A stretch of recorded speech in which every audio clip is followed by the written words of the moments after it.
One of the things that has gone on this last year and a half, almost 2 years now, is this thing out in the world that we won't talk about, we won't name, because if you're on YouTube and you say the name, then they sometimes flag it.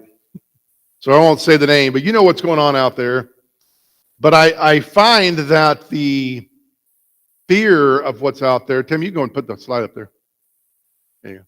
The fear that's up there, that's out there, is worse than the actual thing that's going on. The fear has been controlling and completely 100% stopping people from living. It's created conflict in people's homes, a conflict in their families. We have friends that said that their family members were not getting together. Actually, they were getting together, just they couldn't join them because they didn't follow the rules that they had in the fear of what they were setting up for their family. And so families are being divided up. Churches are being divided up. Most of it out of fear. You go to the emergency room, and I've talked to a couple of emergency room nurses this week, and they're saying people are coming in with symptoms of certain things, and the fear that normally 2 years ago we would have sat at home and did some over-the-counter medicine. People are coming into the emergency room for those symptoms, and all they can do is give them the over-the-counter medicine and send them home, but it's overcrowding the emergency room, especially the triage area.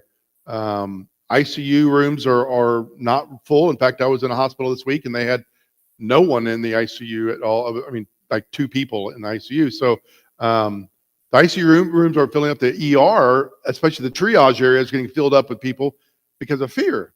And to me, it's the fear that has gripped us for 2 years.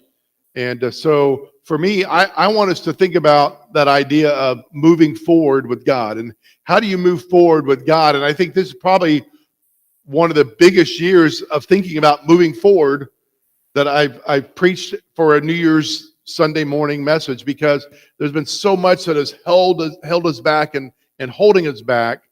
And it's time to move forward with God. And so that's kind of what I want to be looking at today. So we'll be looking at the story of the 4 lepers. And the story of the 4 lepers is a story that we as believers in Christ, personally, individually, should learn from. But as a church, we could also allow this story to teach us something as a group, corporately. Now, when I say the 4 lepers, a lot of people start going to different passages of different stories, and this is a story that you don't hear about much. You don't talk about much. It's in the Old Testament. And so I pray that you and I will allow God to lead us today and to seep into our hearts this truth of moving forward with God, and hopefully that as a church and individually, we can move forward in this new year. So if you're not familiar with the story, let me set the scene and the context of what's going on with it. And the story actually starts before the passage we're going to be looking at today in the previous chapter.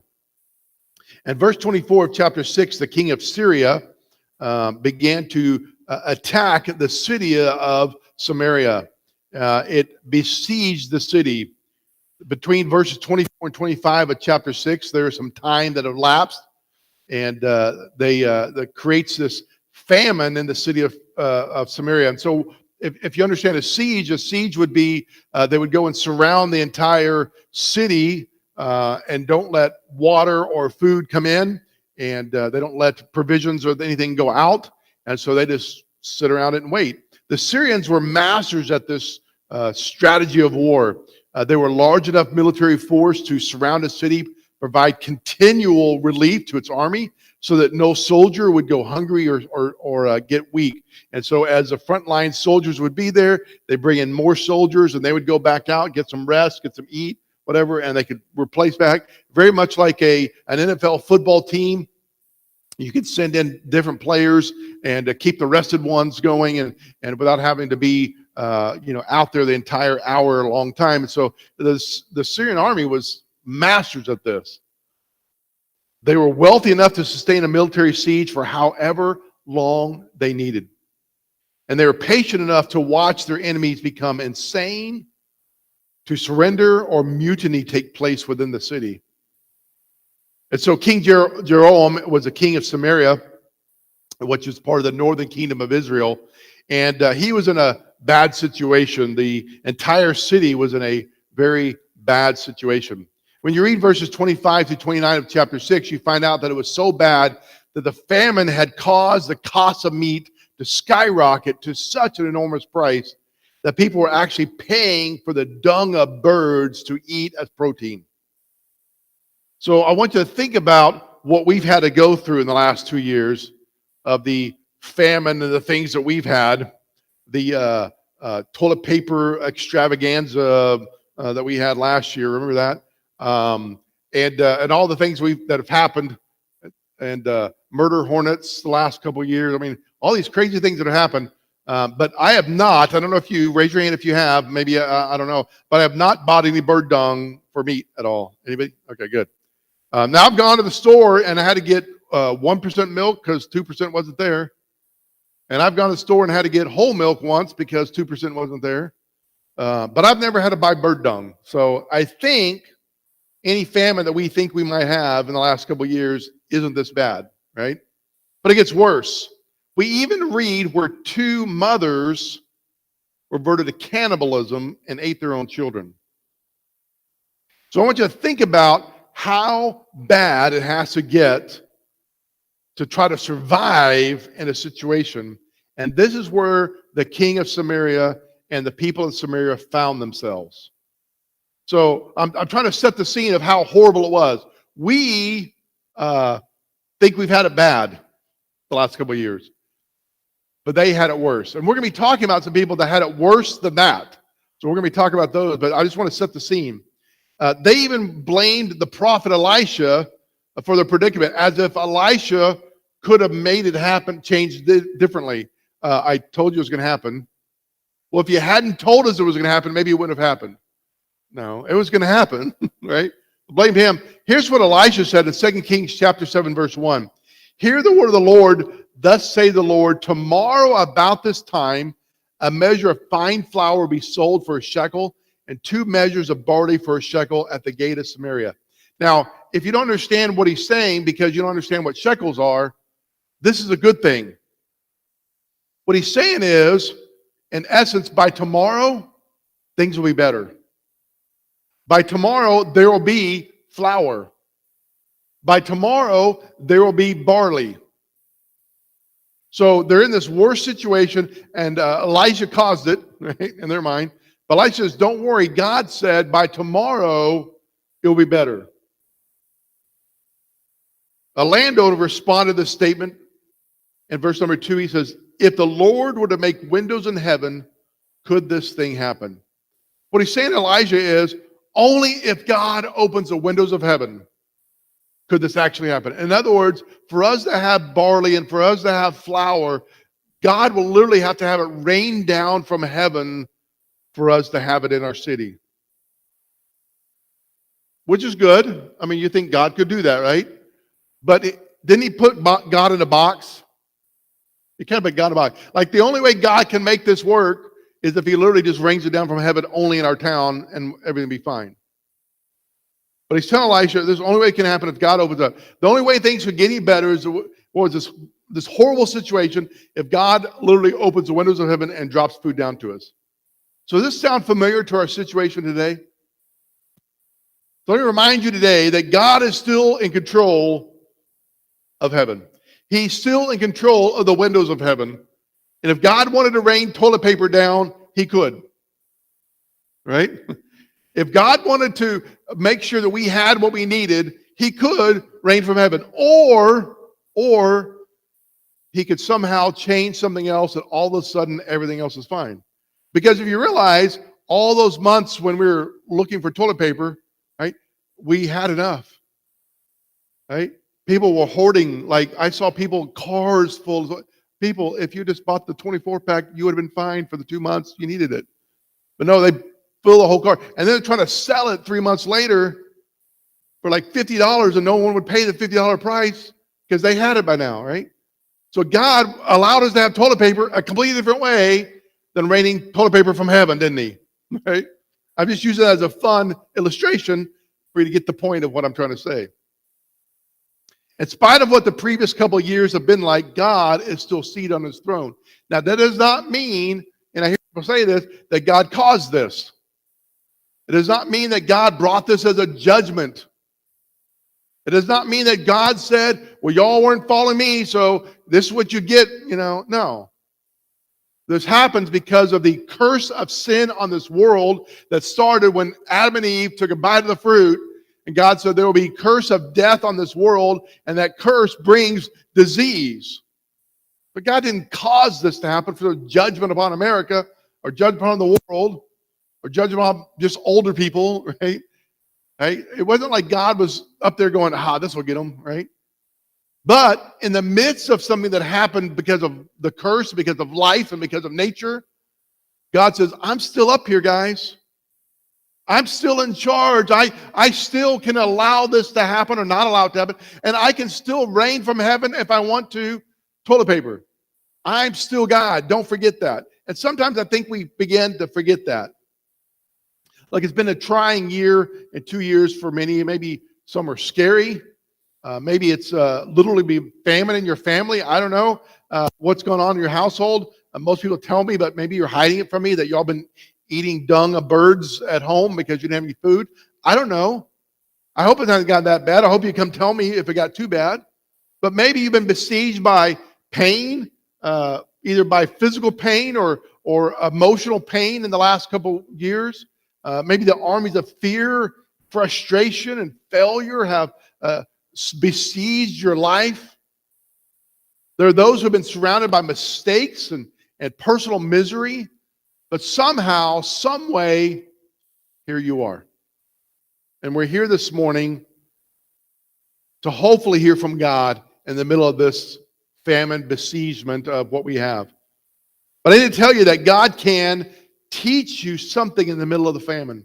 He can teach you in the midst of your frustration, in the midst of your fears, in the midst of your failures that's happening because of your own choices.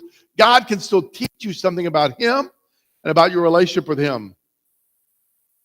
We might even deal with some of the same stuff this coming year. There's no guaranteed written down letter that 2022 is going to be better. Because if you remember, when this all started in 2020, we thought 2021 will be so much better. It got worse, right? So there's nothing written down that tomorrow will be better. Barley and flour be sold cheaper and everything be great. Nowhere does God written down that 2022 is going to be better. So let's plan, right, that it's okay that if it's not any better. We don't have Elisha telling us to be better in the morning. But maybe with God's help, we can learn something about our lives and about Him that we can live through this next year better. Even if the circumstances around us don't change. And that's the key. Life is a sum total of our choices. And the two primary choices of life: to accept the conditions we're living in as they exist, to live with them and in them. And sometimes we have to. I'm not talking about being content today. Contentment is living with something like, okay, I don't have a left arm. I'm not going to grow a new left arm. That's my life, and I'm content with that. It's not going to change. Well, I'm not really talking about those types of situations. What I'm talking about is a situation that you're in because of the circumstances around you that you could change, and the way you respond to that situation could change your whole outlook. But some people say, well, I'm just going to stay right here. I'm going to stay right in this situation and not change it. And the other choice is to take responsibility to change your conditions if needed. It's only when you exercise your right to choose can you exercise the right to change. If you're saying in life, look, I don't have a choice. This is where I'm at. I can't do anything about it, so I'm going to sit in misery and in fear for the rest of my life. If that's your attitude, then you can't change. But if you can say, you know what, I can choose certain things, and when I can choose certain things, I'm going to choose these things that's positive in my life. I was talking to someone this week, and they were talking about, we were riding motorcycles and stuff like that, and they're talking about people that have had bad accidents and lost limbs and like that, and they give up. Like they're riding motorcycles and they lose a limb, and they're like, I'm not ever riding again. I'm just going to give up for life. And they give up like doing anything. And then you have other people that lose a limb, they're like going, is there a way I can get back on a bike? Like, how can I get my bike to be able to ride with a shifter on the hand so I can not ride with one leg? Let's see what we can do. And they customize a bike for them so they can get back out and ride it again. It's just a mental thing. Circumstance was the same. Circumstance was the same, but the mental aspect, you're able to change the outcome of your life. So we have a choice to make. You may think that a lot of things in your life have happened to you along the way, but the truth may be that many times you happen, right? You happen to a lot of life along the way. It's not life happened to you, but you happen. Your choices bring you where you find yourself today. Now people say, well, I didn't have a choice. My job is so horrible and my boss is so horrible. I don't have that choice. No, you chose to take the job. So you still had a choice. No one held a gun to your head and said, you have to take this job. You still made that choice. And you could choose to find another job. So a lot of times life around you is circumstances, but we can choose to make it affect us or not make it affect us based on our choices. But no matter whether you're here because life placed you here or whether you've chosen certain things that place you where you're at, whatever it is, perhaps you're there to do something. And maybe whatever needs to be done can only be done by you.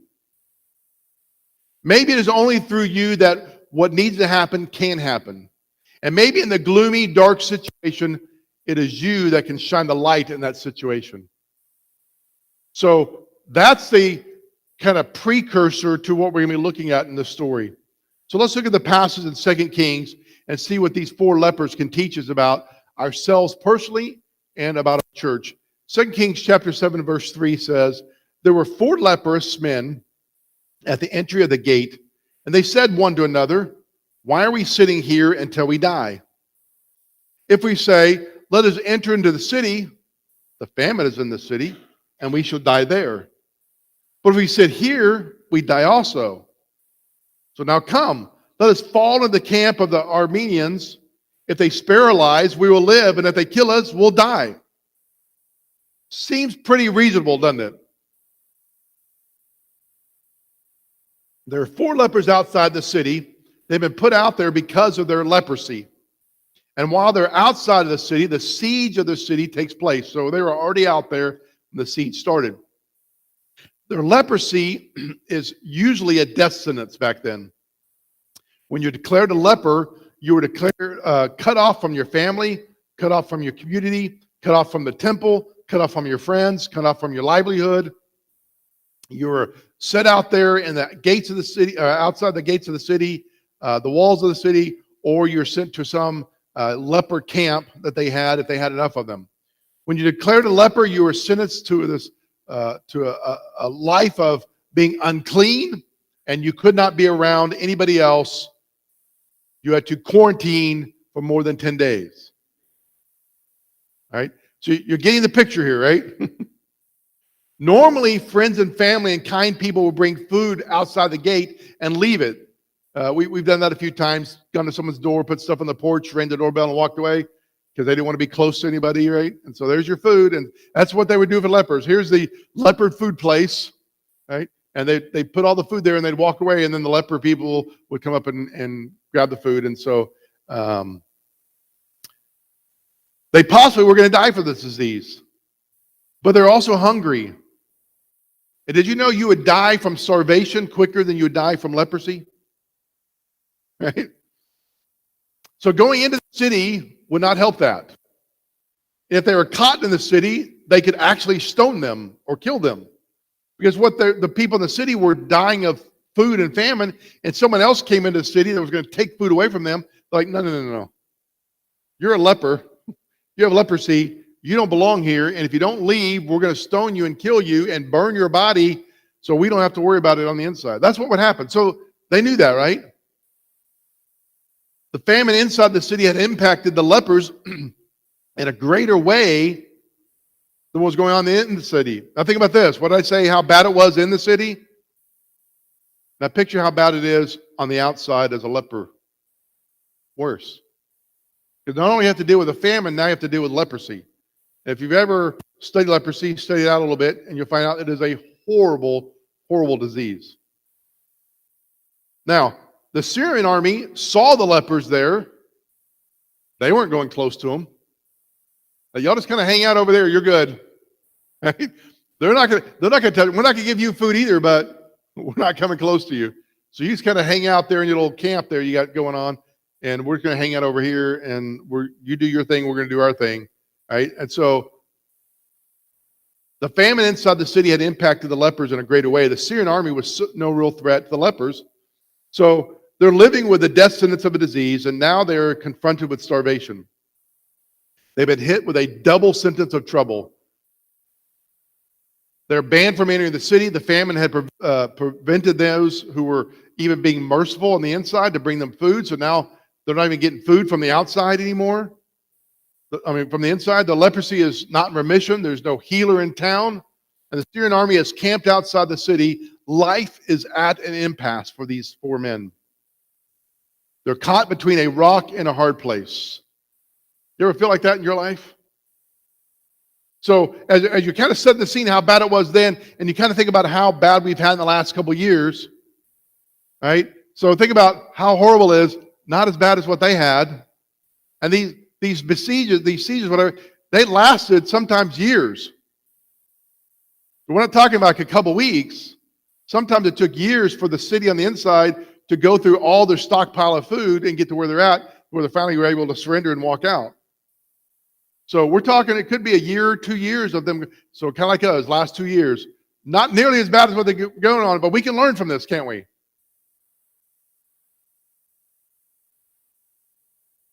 But it's in verse 4 that we hear something that we can learn from. Let us enter the city. The famine is in the city, and we shall die there. But if we sit here, we'll die also. So now come, let us fall in the camp of the Armenians, the Syrians. If they spare our lives, we will live. And if they kill us, we'll die. We're going to die anyway. So we might as well go on in this thing. If they let us live and let us walk through, and they don't touch us, we'll be better off going through that and getting food on the outside. So as lepers men provide us with 3 choices in life. We have the same 3 choices they have. Number 1, we can retreat. We can go back to the situation that is no better, and backwards is not always better. They were keenly aware of the consequences. There was a famine in the city. You don't want to go back to a place where there's a spiritual famine in your life. So in your life, we don't want to, nothing wrong with going backwards or looking backwards, right? Sometimes what happened in the past, we've learned from it, so we're different, so we can try it again. Okay, there's sometimes that may work. But for the most part, what we did in the past, like we messed that up. We should probably do it a different way next time. It didn't work the first time. You know the definition of insanity is doing the same thing over and over again, expecting a different result. And that's what looking backwards does. That's like trying again. I didn't work with that guy, didn't work with that guy, didn't work with that guy, didn't work. What did I do different? Like maybe I shouldn't do it the same way, right? Or girl or whatever, But famine means a dry season, a season of lacking. So I want you to picture what's backwards was a season of lacking, a season of not spiritual growth, a season of not following God. We don't want to go back to that. There was a time in my life where I didn't look to God at all. I don't want to go back to that. There's a time in my life when I said I was a Christian, but I wasn't really listening to God. I don't want to go back to that. There's a time in my life where I was a pastor and trying to do it all on my own. I definitely don't want to go back to that. Your spiritual life does not need to be living in a famine. You need to be in a place of refreshing, of growth. If it didn't work before, don't go back to the way you used to do it, to the old patterns of life. Just because they seem familiar and seem comfortable. Because it's only as comfortable for a season. I know people that grew up in a church that was legalistic or really a church that really didn't teach good doctrine. And then they went away and they accepted Christ as a Savior. They started growing on their own, and they went to a church that was teaching truth and grace and going great and whatever. And they moved back to the same old town, and they went back to that same old church because that's what they grew up with. And they struggled.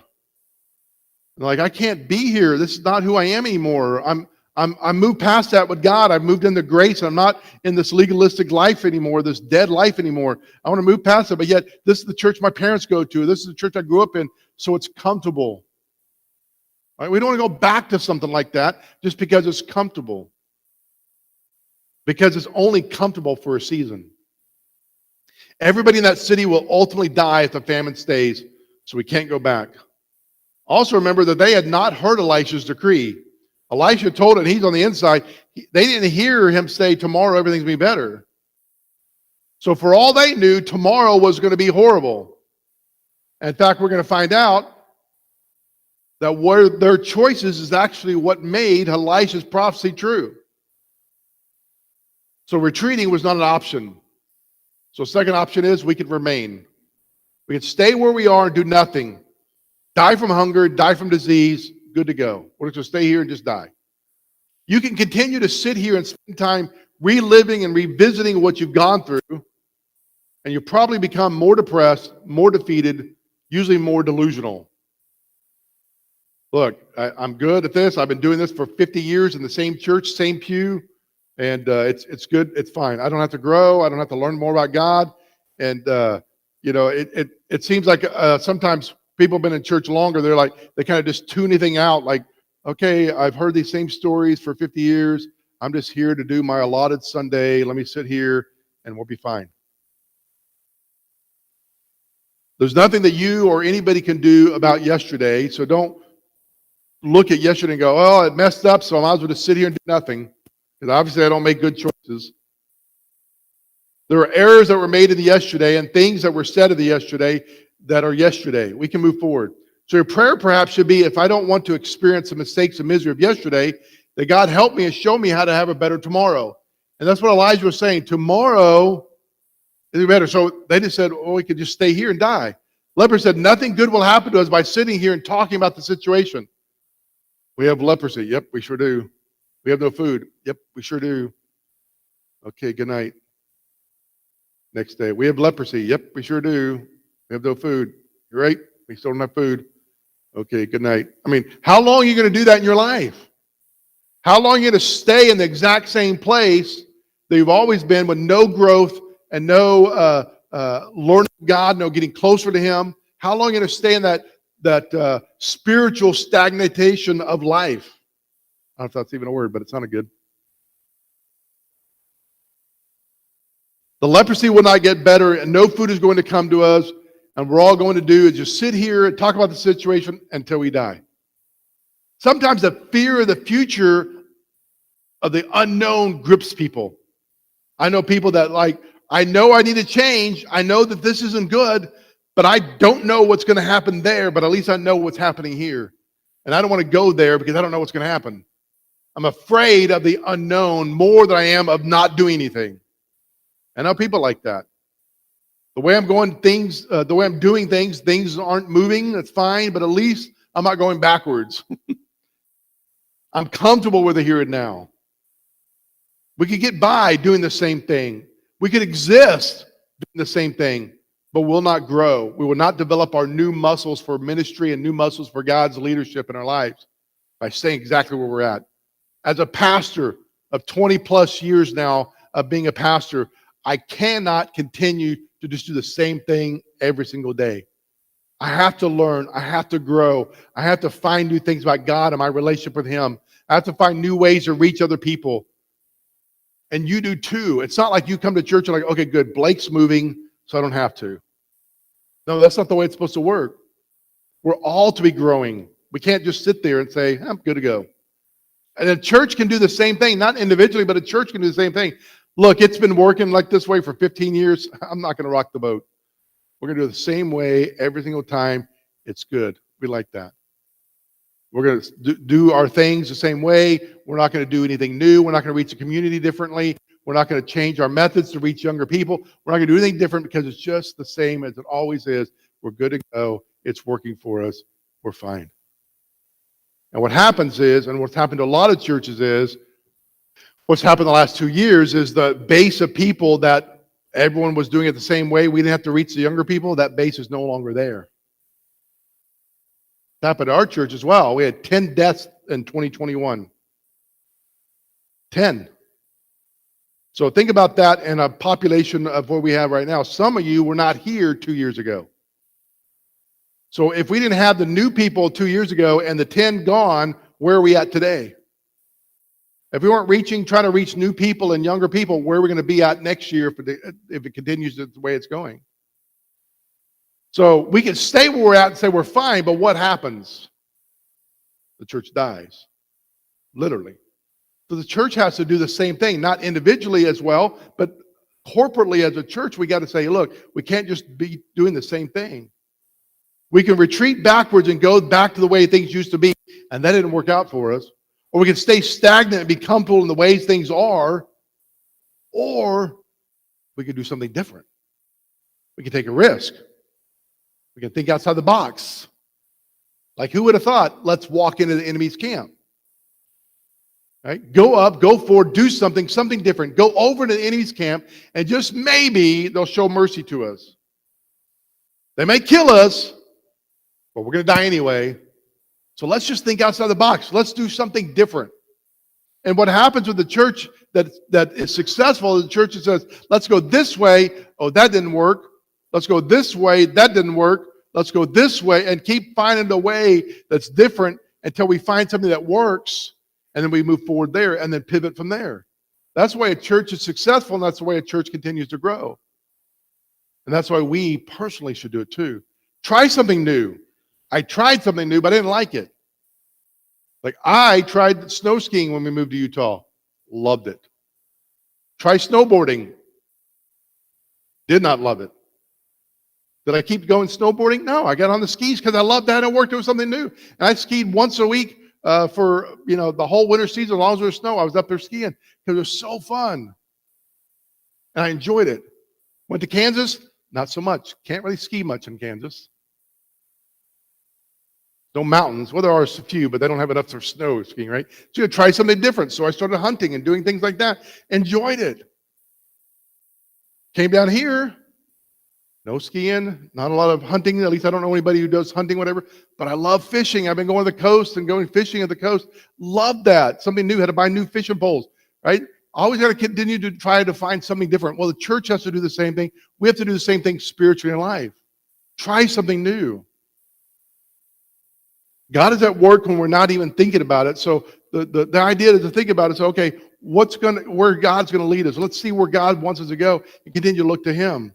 Now, the cool thing is, often a risk in faith becomes a blessing more than the person who took the risk. And that's what we're going to see in the story. They took a risk, and a blessing happened not just to them, but to the entire city. Look what happened, verse number 5. So they rose at twilight to enter the camp of the Arameans, so that's the Syrians. When they came to the edge of the camp of the Arameans, there was no one there. The entire camp was empty. For the Lord had caused the Aramean camp to hear the sound of chariots, horses, and even the sound of a large army. So they said one to another, listen, the king of Israel has hired the kings of the Hittites and the kings of the Egyptians to come against us. Verse 7. So they got up and ran away in the twilight and abandoned their tents, their horses, and their donkeys. The camp remained just as it was, and they ran for their lives. When these leprous men came to the edge of the camp, they went into the tent. They ate and drank, carried off silver, gold, new clothes, and went and hid them. Then they went back, entered another tent, and carried off things from there and went on and hid them. What happened? God showed up, right? The only way this is going to get any better is if God opens up heaven and food literally flies down from heaven. Or, outside the box thinking here, I make a noise that the enemies think it's another army, and they're scared and they leave. Now think about how big the Syrian army was. They could besiege a city for months and months and years, and they're scared by the sound of another army. They didn't even see them. It's just the sound. Like, oh, that sounds like horse hoofs. He must have hired the Hittites or the Egyptians to come. The Syrians literally fled their camp out of fear and left everything just as it was. Food, gold, silver, clothes, everything, just sitting there. But you would have never known that would have happened if you hadn't taken the risk. And the interesting thing was, they made the decision the night before, let's go to bed, and tomorrow morning we're going to get up. And God made that happen after the 4 leper men made their decision. God was already working it out. He heard them like, that's going to be great. He makes a noise, and they all leave, and the lepers men come in to see. They're like creeping in, thinking like, we got here early, and they're sleeping, and nobody there. There's no guard set up, nothing. They look in the first tent, nobody there. Look in the next tent, nobody there. They start walking around the tent. Nobody's there. Fire's still going. Coffee's still up. Got some fried catfish on the grill. I mean, right? I mean, it was just all sitting there, like they just completely disappeared. Isn't that crazy? If you take a step of faith, God may just create a miracle for you and those around you. The lepers found strength, found food, found comfort. Because one of the things with the lepers is they could not get new clothes. Their clothes would just continue to get older and older and older and start falling apart. And that's how people knew them from a distance that they were lepers, because they'd be walking along and their clothes would be tattered and falling apart. Like, oh, there must be a leper. So they were able to put on new clothes, new shoes. You'll never experience the miracles of God by not risking, by not taking that step of faith. So how can we apply this to our life this year? How can we apply this to our church this year? Think about this statement. When you're at life's dead end, there's a God who is alive. God is not a dead-end God. Your dead-end life are not God's dead ends. Sometimes we're in those situations. God comes to your dead-end life, your dead-end spot where you think, I'm at an impasse, I can't go any further. Sometimes God goes there and he makes a way that you can get out of that dead-end situation that you never imagined and you would never seen if you not took that step of faith. All right, we think of the priest that had to walk over Jordan, rushing waters in the flood zone of the time of the Jordan River, and they're holding the Ark of the Covenant, and they had to step in the rushing waters, and the first priest had to go, okay, and steps into it, and the water just stops. A step of faith. Never would have imagined that was going to happen until he took that first step of faith. Never would have imagined the Syrian army was going to flee until they took that step of faith that tomorrow morning we're going. Never could have imagined. Never would have seen it. If you think about those 4 lepers, if they had said, we're just going to stay here and die, how long would it have been until they realized there's no army out there anymore? Another few days? They could have died in those few days. So they had to take that step of faith to actually walk and go, okay, here we go, let's go, and we're walking together. Should we walk side by side or like single file so the only thing is one of us? Right? What, you can imagine these conversations, right? They never would have seen it if they had not taken that step of faith to see that God was doing something in the end of their life. God was doing something at the dead end part of the impasse of life that we thought was completely done. When God says something, God is going to do something. And he said through Elisha something that nobody believed and perhaps could understand. By this time tomorrow, things will be better and you'll have flour and barley. Only if heaven opens up. Child of God, you have a tomorrow in your life. It may be just like today, but it's tomorrow. You may be at life's dead end, but we have a tomorrow faith. Tomorrow does not mean literally the next day. Sometimes it's a season of tomorrow's season. That you're in the season of today, but there will be a season of tomorrow if you continue walking towards God and you continue taking those steps of faith and seeing what God is going to do in your life. You have a faith that he's there. Psalm 30 verse 5 says, weeping may endure for a night, but joy comes in the morning. It doesn't mean in the morning, literally the morning. It's a season of darkness. You may be living and currently experiencing life in the darkness, but keep looking for the light in the morning. Job 23:10 says, but he knows the way that I take it, and then he has tested me, and I will come forth as gold. Gold only comes through the fire of refinement. 1 Corinthians 15:58. Therefore, my beloved brothers, be steadfast, unmovable, always abounding in the work of the Lord, knowing that your labor in the Lord is not in vain. Unmovable does not mean don't change, become stagnant. It means stand fast and firm in your faith of Christ. When you do the uncommon, you may experience the unexpected. The lepers chose not to be defined by their negative or helpless condition, but they chose to be defined by the choices what they could do. I'm going to die, and here's three choices. All three of them could be death. But there's one that has a glimmer of hope. I'm going that direction. I want to be defined by someone who says, I at least tried. On your tombstone, you want to go, here sat Blake, he did nothing, he's dead. We don't want that. I want, here's Blake, he did a lot of cool things, he's still dead though. Right? That's okay. At least he tried.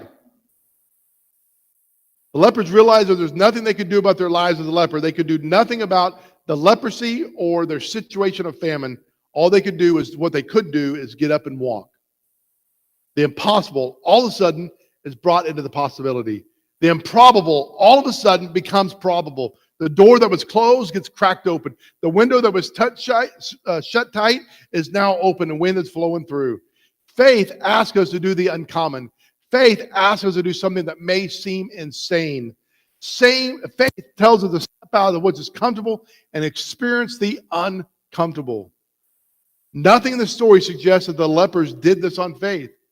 As a matter of fact, the story indicated that they acted more out of frustration and fear than faith. But that's okay. They didn't sit stagnant in their fear. They still made choices in their fear. They didn't really say, but God could deliver us. We don't see that anywhere. We said, maybe they'll let us pass. We don't know. It's up to them. They didn't put God in the picture, but God was there. But if the result was done in frustration, what would be the result if faith had been the foundation? So if the result of their frustration and fear was they still were delivered, how much better would it be if we made the choice out of faith? We knew God was going to do something, so we moved. And it was awesome to see what God did. If you have no idea if things will be better, but you still move towards God by faith, believing that He is God and He is still on the throne in the midst of the horrible situation, you have gained something that is priceless. This year, why don't we just allow faith to be the reason you move forward when you have been pushed to the point of frustration and fear? Instead of rolling the dice and hoping it all works out, why don't you fall on your knees and say, God, in your word, you said, no weapons formed against me shall prosper. In times of trouble, you will hide me. When I pass through the waters, they shall not drown me. The fire shall not consume me. You will never leave me nor forsake me. God, I believe those things that you said in your word. Why don't you take that on as your life and your prayer to God? Your situation may be the invitation for a miracle. Maybe the situation you're in is a place where God says, I can work. I want to do something so awesome. If you just take that step, I want to show you what I can do.